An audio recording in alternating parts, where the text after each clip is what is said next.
Welcome to the today's tutorial. If you are looking to clean up your Notion workspace by detecting database, you have come the right place. In just a few minutes, I will guide you through the simple step to do this efficiently and safely. Let's dive in.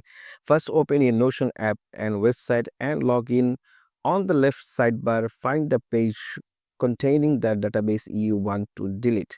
This could be the table, board, and any other type of database you have created.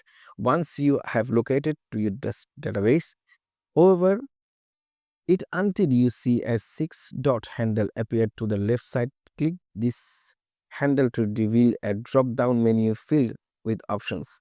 In this menu, look for the delete option, click on it, and the confirmation dialog will pop up to the ensure you really want to proceed with these actions. This is crucial. Once you click delete again in the confirmation dialog, your database will be permanently removed from the Notions. Remember, this action is erasable. So make sure that you have backed up and the important information before proceeding, and that's it. You have successfully deleted the database in Notions.